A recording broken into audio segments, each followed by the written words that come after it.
আপনি আপনার আমানত যাকে দিচ্ছেন সে আসলে আমানতের যোগ্য কিনা, আপনি সত্যবাদী মনে করে যার কাছে আপনার পবিত্র জিনিস হস্তান্তর করছেন বা কোনো কারণে যার সাথে করছেন সেটার যোগ্য কিনা। নৈতিক মানদণ্ড পরিবর্তন হয়ে যাওয়া রাসূলুল্লাহ সাল্লাল্লাহু আলাইহি ওয়াসাল্লামের হাদিসের ভাষ্য অনুযায়ী এটা একসময় পৃথিবীতে হবে। সুনান ইবনে মাজাতে, মুসনাদে আহমদে, মুস্তাদরাক আস-সাহিহাইন সহ হাদিসের অনেক কিতাবে বর্ণনাটি পাওয়া যায়। আল্লাহ রাসূল সাল্লাল্লাহু আলাইহি ওয়াসাল্লাম বলেছেন, সায়াতি আলান নাসি সানাওয়াতুন খাদ্দাআত, আমার উম্মার উপর কিছু প্রতারণাময় বছর আসবে, অর্থাৎ যে বছরগুলো হবে প্রতারণাময়। প্রশ্ন হলো বছর প্রতারণাময় কেমনে হবে?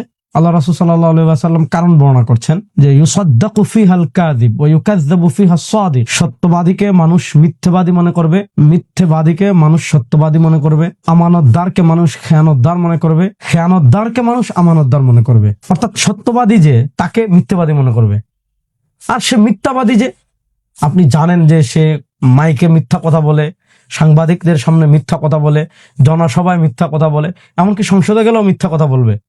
এই মিথ্যাবাদীকে মানুষ ফুলের মতো পবিত্র বানিয়ে ফেলবে, সত্যবাদী বানিয়ে ফেলবে। আমানতদারকে মানুষ খেয়ানতদার মনে করবে। এটা একটা হলো মনে করা কথার মাধ্যমে, আরেকটা মনে করা হলো কাজের মাধ্যমে। অর্থাৎ যার ভিতর প্রকৃত আমানত আছে তার কাছে মানুষ আমানত বুঝাবে না, আমানত দিবে না, আমানত অর্পণ করবে না। কিন্তু যে খেয়ানতদার, টাকা পাচারকারী, লক্ষ লক্ষ কোটি কোটি টাকা ঋণ খেলাপি, তাদেরকে মানুষ কি মনে করবে? আমানতদার মনে করবে। আল্লাহ রাসূল সাল্লাল্লাহু আলাইহি ওয়াসাল্লাম বলেন, ওয়ায়ান্তিকু ফিহা আর-রুয়াইবিদা, সাধারণ মানুষের বিষয় নিয়ে কথা বলবে রুয়াইবিদারা। সাহাবায়ে কেরাম জিজ্ঞেস করেছেন, ওয়া মার রুয়াইবিদা ইয়া রাসূলুল্লাহ, রুয়াইবিদা কারা ওগো আল্লাহর নবী? আল্লাহ রাসূল সাল্লাল্লাহু আলাইহি ওয়াসাল্লাম জবাব দিচ্ছেন, আর-রাজুলুত তাফিহু ইয়াতাকাল্লামু ফি আমরিল আম্মা, তুচ্ছ, অযোগ্য, নাদান, এই কিসিমের লোক যারা আছে তারা দেখা যাবে সাধারণ মানুষের বিষয়গুলো নিয়ে সামনে থেকে কথা বলছে। অর্থাৎ নেতৃত্বের জায়গায় অযোগ্য, তুচ্ছ, হিয়ানতদার, মিথ্যুক, ইখলাসবিহীন, তাকওয়াবিহীন লোকজন চলে আসা, এটা হলো পৃথিবী প্রতারণাময় হয়ে যাওয়ার সিস্টেম। অর্থাৎ রাসূলুল্লাহ সাল্লাল্লাহু আলাইহি ওয়াসাল্লাম বলেছেন পুরা বছর প্রতারণাময় হয়ে যাবে। কখন? যখন রুয়াইবিদারা সামনে চলে আসবে, খেয়ানতদারকে আমানতদার মনে করবে, আমানতদারকে খেয়ানতদার মনে করবে, মিথ্যুককে সত্যবাদী মনে করবে, সত্যবাদীকে মিথ্যাবাদী মনে করবে।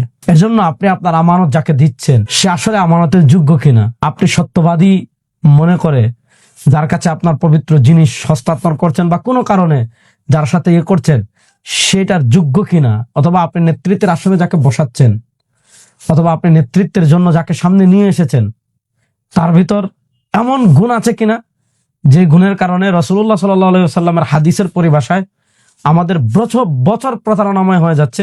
এই ব্যাপারে আমাদের সকলকে সতর্ক থাকতে হবে। কারণ বছর যখন প্রতারণাময় হয়ে যাবে, নানা কারণে সংকট, অনেক কিছু আমাদের লেগে থাকবে।